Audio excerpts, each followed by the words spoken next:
Happy Saturday. We are in home base. I bought plant things, looking at chairs and more plant things. Welcome to another episode of Toby's Stupid Vlog. Because this is the first weekend I've had at home and will have at home for a while, we spent this morning sort of just lazing, watching a bit of the F1 and good owl selection there.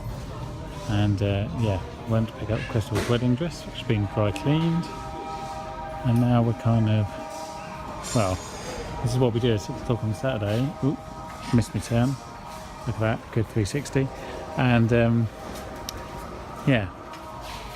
we go to home base. It's a lovely day in London. Sort of summer's restarted again. I've just been for lunch and now I'm doing a walk around the block because it's too nice to be indoors. I'm just admiring the sights of London, which you sometimes don't get to do, especially on dark grey days.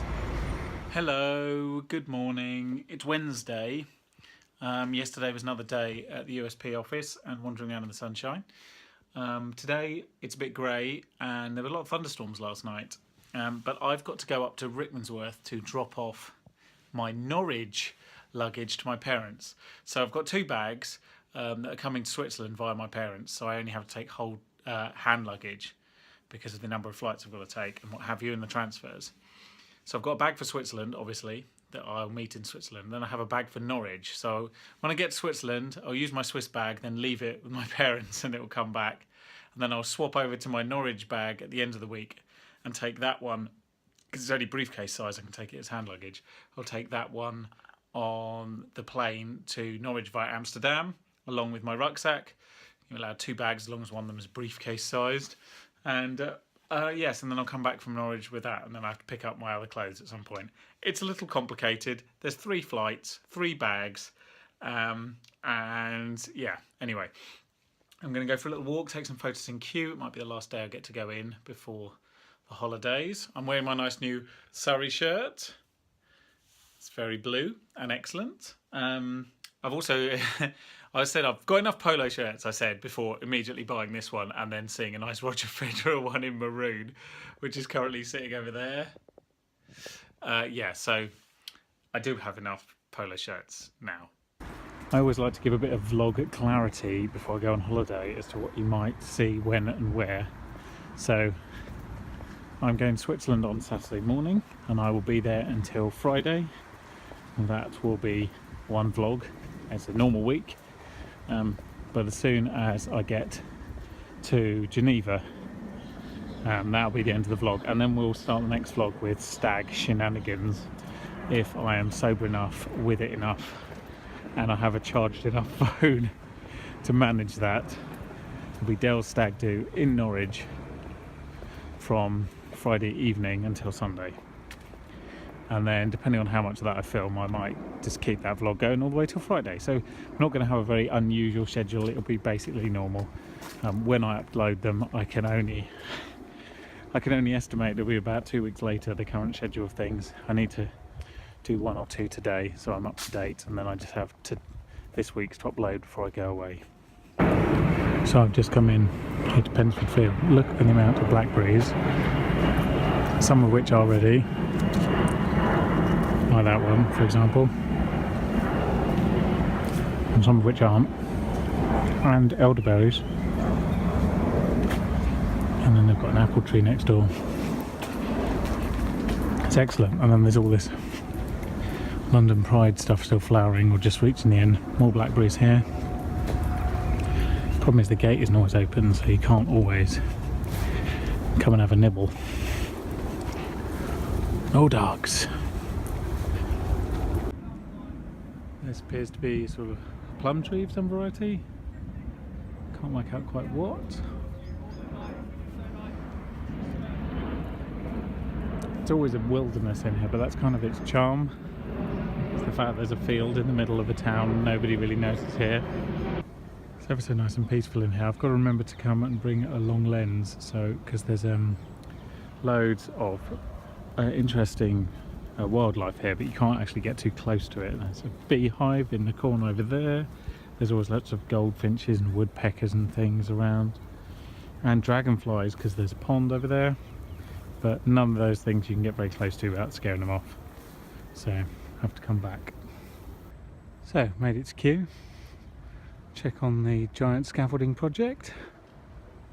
Yep, apparently there's a pagoda in there. As I've said before, I think 2018 is when it gets unveiled, same time as the Temperate House. Just going to do a little rundweg, round walk, just because I haven't done many steps in the last couple of days this week. Do a bit of exercise, then go and have some lunch and head up to Ricky. I'm sure I've talked about William Chambers. I know I have done it on the Q Facts series, which is qfacts.co.uk. He built a lot of this stuff, including the pagoda, because he was kind of obsessed with the Middle East. But there's a few pictures of things here that I haven't seen before. So this in the middle is the mosque. Mosque Hill is now where the archway is, just to my right. And then in white behind that is the Alhambra, which was also built in this area when they were going through a sort of big Eastern architectural moment, and that was just built just up here as well. You can see some of the Temperate House emerging from its covers. I think I showed you a bit last time, but you can see the stonework looks amazing. They still haven't finished all the plastering or the rendering, but all the glass has been replaced, and the covers are actually coming off the main part as well. But it's still a year away before we get to see the inside. But I'm very much looking forward to that, and the pagoda reopening. It does feel a bit like it's been somewhat of a building site in parts of Kew for a while. It's definitely worthwhile though, but it takes a long time. That will have taken 5 years when that's finished. So this is a bit of a change. This is Rickmansworth. This is the hill, one of the hills I used to have to walk up every day when I was commuting from my parents' house to Global for the first year. And it's still an absolute bastard of a hill, especially if you're carrying stuff. But I have to say, if you do it every morning and every evening, it's like a free gym membership. That said, I don't miss it.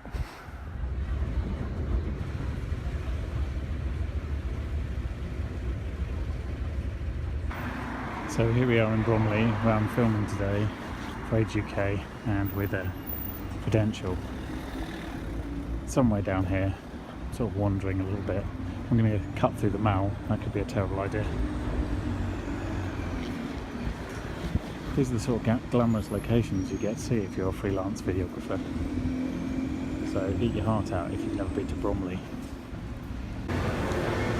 Actually, I jest, but this is quite nice, isn't it? I mean, I really don't know this part of the world at all. Southeast London, this far southeast anyway, is a bit of a mystery to me. This is civilization now. It's an Apple store and a shopping mall. And I was quite surprised to see how many people got off the train here in the morning as a commute, as they're coming into Bromley. But there you go. Amazing what you learn. Well, there's something I didn't know about Bromley. Darwin. And the town pump. But that I need to look up.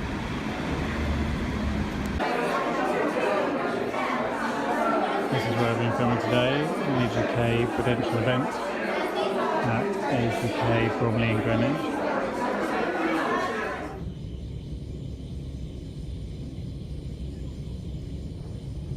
Journey. This delay was caused by congestion in the Victoria area. Next station, stop at Victoria, or this train will terminate. All change, please, all change.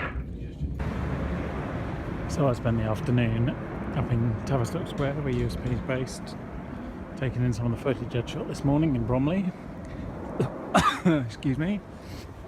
I'll get to that in a moment. Actually in Bromley I managed to find a place that was had a sale on, so I managed to buy myself the one item of waterproof clothing that I've lost since last year in Switzerland. But somewhere in the last, I don't know, 8 hours I've developed quite a nasty cold, so that'll teach me to go on holiday. And I feel a bit rubbish, so I'm going to go home, stock up on vitamin C and Sudafed, and then go out for dinner. Hello, happy Friday. I'm feeling very, very bunged up and cold, coldy as it were. It's quite a pleasant day, but I'm sort of heavily dosed with Sudafed. I'm going to go and buy some lunch bits, might go into Richmond later on, do my last bit of packing. As I mentioned, I'm actually only travelling with hand luggage, so it won't take very long. And that's it, and then wind down really. And I'm going to try and do as little as possible. Watch the last sort of proper road stage of the Tour de France before the time trial tomorrow. Annoyingly, I'm actually going to miss what is effectively the last stage, which is the time trial, because I'll be in Basel, not near Italy. So I guess I'll hopefully have my Swiss SIM card fixed and I'll be able to look up the result when I'm on my train journey between Basel and Switerland at some point, well, about this point. Actually no, when do I leave Basel tomorrow? This is useful information to know. I leave at 2, so at some point tomorrow afternoon. I'm going for a little walk. Hopefully the fresh air will soothe my cold a bit. The weather's so nice. And I'm going to be sitting down a lot tomorrow, so I need to combat that a bit. Today is, in unrelated news, Belgian National Day. So, Félicitations, or whatever the Flemish equivalent of that is. 21st of July, Belgian National Day. So I'm wearing my Belgian watch that I bought last year on Adam's stag do. And interestingly, it's exactly 1 week after French National Day, but that's more than likely coincidence, I presume. So that was a good walk, but I didn't actually achieve anything. I went to look at some new trainers and their new Danish bakery. There weren't any trainers that were, well, there weren't any trainers that a grown man would wear, let's put it that way. And Danish bakery was amazing, but I can't really be stocking up on cake at this point. So it was an eye-opening experience. I will be going back and buying cake in the future. I thought I'd come back along the Thames at nearly high tide. Next river I will see will be the River Rhine in Basel, which hopefully I'll find somewhere nearby to eat, which is quite nice. Well, this time tomorrow I will be on a train whistling from the very northwestern edge of Switzerland down towards the southwestern area of Switzerland. So usually a very nice train journey once you get out of the flatland, certainly. Thank you for watching again this week, and I will see you next week in Switzerland. Bye for now. Toby